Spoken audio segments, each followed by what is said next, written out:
Hello बच्चों, आपका स्वागत है हमारे चैनल स्टडी विद प्रेम में। और आज की इस वीडियो में हम क्लास 6 राजनीतिक विज्ञान के चैप्टर नंबर 7 जिसका नाम है ग्रामीण क्षेत्र में आजीविका, और इस वीडियो में इसके सारे क्वेश्चन एंड आंसर को देखने वाले हैं। उम्मीद है आप इस वीडियो को लास्ट तक जरूर देखिएगा। तो चलिए बिना किसी देरी के क्वेश्चन नंबर 1 को शुरू करते हैं। तो यहाँ पर हम लोग का क्वेश्चन नंबर 1 है, आपने संभवतः इस बात पर ध्यान दिया होगा कि कलपट्टू गांव के लोग खेती के अलावा भी कई काम करते थे। उनमें से कोई 5 कामों की सूची बनाइए। ठीक है, तो क्वेश्चन को आप लोगों ने पढ़ लिया है।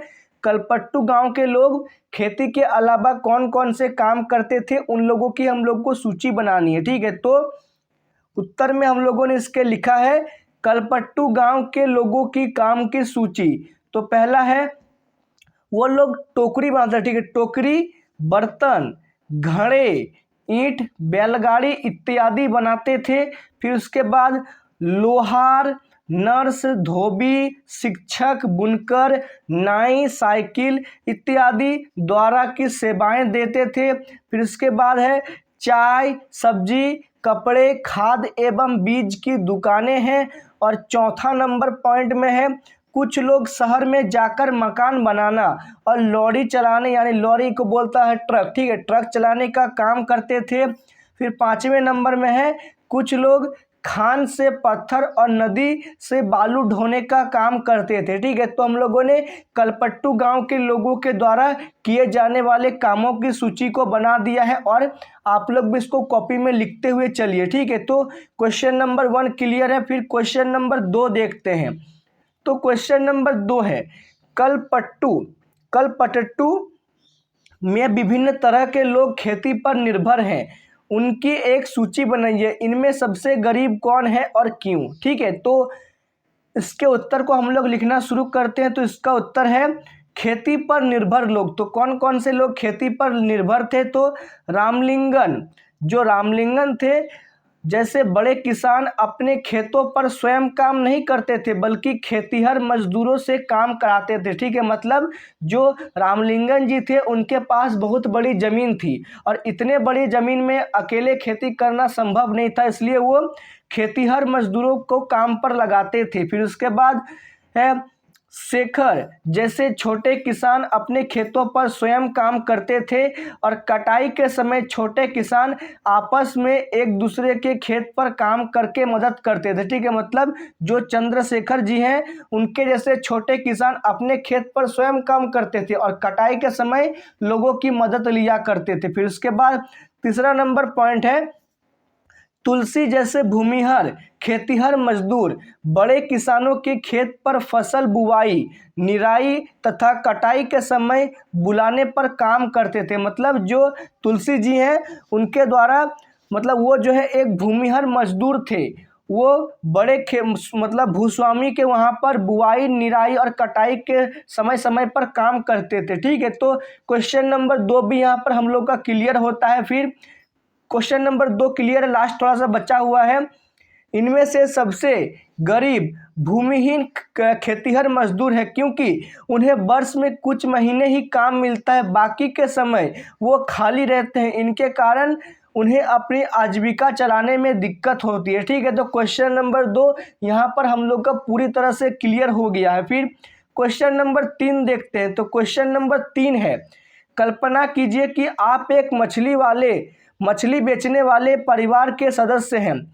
आपका परिवार यह चर्चा कर रहा है कि इंजन के लिए बैंक से उधार ले या ना ले, आप क्या कहेंगे। देखिए, हम लोगों को मानने के लिए बोल रहा है कि हम लोग जो है एक मछली बेचने वाले परिवार के सदस्य हैं, और हमारा परिवार जो है ये चर्चा कर रहा है कि इंजन के लिए बैंक से उधार यानी कि लोन ले या नहीं। तो आप जो है यानी हम इसमें क्या कहेंगे। तो इसका उत्तर हम लोग लिखेंगे, मैं मछली बेचने वाले परिवार का सदस्य होने के नाते सलाह दूंगा कि हमें बैंक से उधार लेकर इंजन खरीद लेना चाहिए, क्योंकि जब हमारे पास केटा में जो होता है ना, केटामैरन मछुआरे के खास तरह की इंजन की एक छोटी नाव होता है। ठीक है, जिसको वो लोग कैटामैरन कहते हैं, उस पर चढ़कर जो वो लोग मछली पकड़ते हैं। ठीक है, होगी तो हम समुद्र में तेजी तक मछली पकड़ने जा सकेंगे, जिससे हमारी आमदनी बढ़ेगी और हमें मानसून के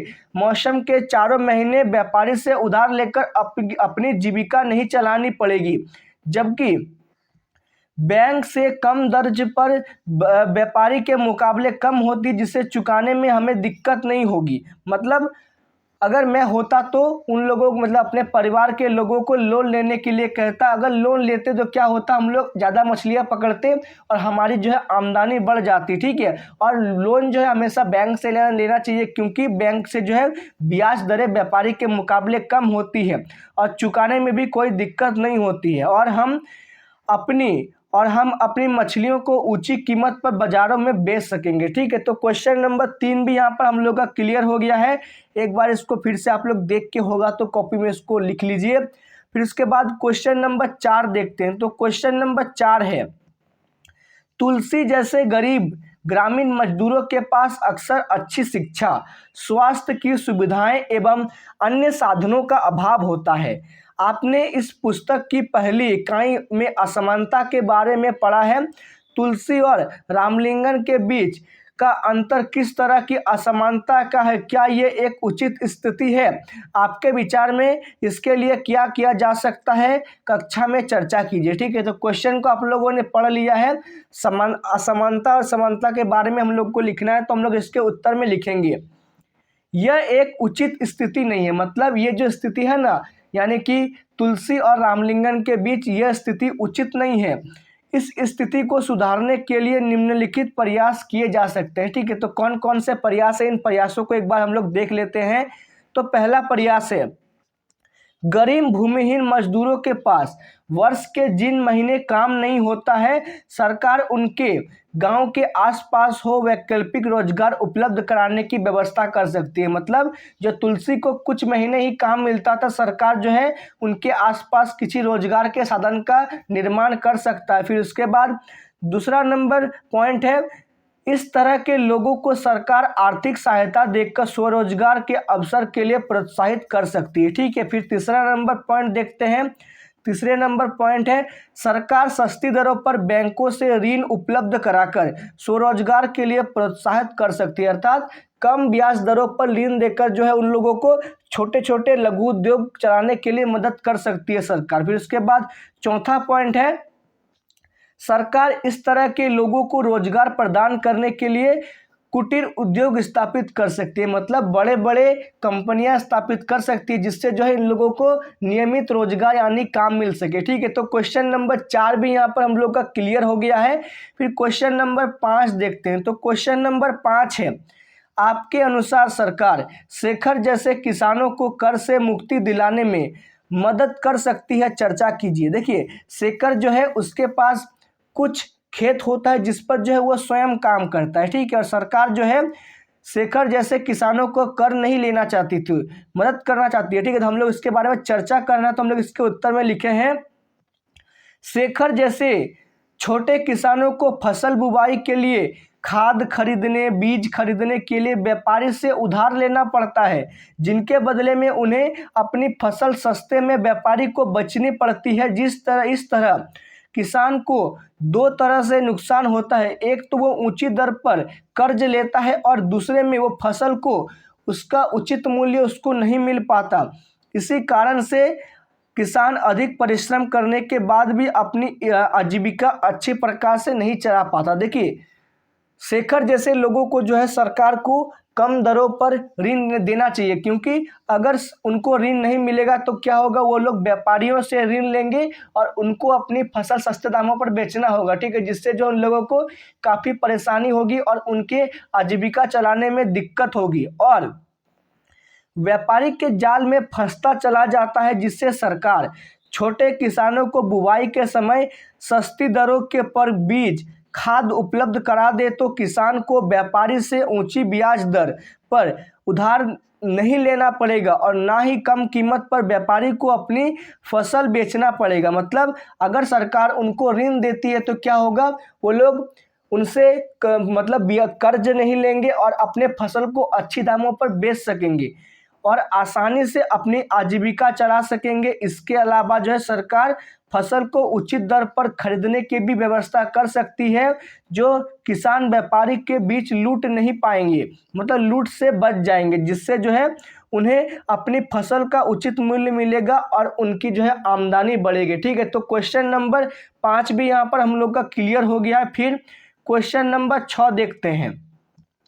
तो क्वेश्चन नंबर 6 है, नीचे दी गई तालिका भरते हुए शेखर और रामलिंगन की स्थितियों की तुलना कीजिए। ठीक है, मतलब शेखर और रामलिंगन की जो स्थितियों की हम लोग को तुलना करना है। तो पहले जो है आप इस चार्ट को अच्छी तरह से आप लोग देख लीजिए। ठीक है, चार्ट इसको हिंदी में क्या कहेंगे, तालिका। इस तालिका को जो है पहले आप लोग देख लीजिए। यहाँ पर जो है कुछ 5 पॉइंट दिया हुआ है, इधर शेखर और इधर रामलिंगन के बारे में। सीधे से जो है हम इसके आंसर को देखेंगे तो इसका आंसर नीचे दिया हुआ है उत्तर में। ठीक है, तो इसका उत्तर में हम लोग लिखेंगे शेखर और रामलिंगन। ठीक है, फिर पहला क्या है, खेती की गई जमीन। तो शेखर के पास कितनी जमीन है, तो 2 एकड़ जमीन है और रामलिंगन के पास 20 एकड़ जमीन है। उसके बाद मजदूरों की जरूरत, तो शेखर जो है स्वयं काम करता है और रामलिंगन जो है मजदूरों से काम करवाता है। ठीक है, फिर उसके बाद उधार की जरूरत, खाद एवं बीज के लिए व्यापारी से शेखर जैसा किसान उधार लेते हैं, जबकि रामलिंगन जो है एक बड़ा किसान है, वो उधार नहीं लेता है। फिर उसके बाद है फसल का बिकना, तो फसल का व्यापारी उधार चुकाने के बाद शेष फसल घर में ही रख लेता है, मतलब शेखर जो है वो फसल को व्यापारी को ही बेच पाता है। ठीक है, मतलब उसके बाद रामलिंगन जो है फसल कस्बों गांव के आसपास शहरों में बेचता है। ठीक है, तो इससे जो है रामलिंगन को अच्छा मुनाफा होता है। फिर उसके बाद उनके द्वारा किया गया अन्य काम, तो शेखर जो है चावल मिल में काम करता है तथा गाय का दूध बेचता है। ठीक है, फिर उसके बाद रामलिंगन जो है चावल मिल तथा खाद एवं बीज दुकान का मालिक है। तो हम लोगों ने जो है शेखर और रामलिंगन के बीच के अंतर को भी अच्छी तरह से देख लिया है और क्वेश्चन नंबर 7 भी यहाँ पर आपका क्लियर हो गया है। और इसी के साथ आपका ये वीडियो समाप्त होता है। उम्मीद है आपको ये वीडियो पसंद आया होगा। अगर ये वीडियो पसंद आए तो आप जो इस वीडियो को लाइक कीजिए, हमारे चैनल को सब्सक्राइब कीजिए। तो मिलते हैं आपके साथ किसी नेक्स्ट वीडियो में। जय हिंद, जय भारत।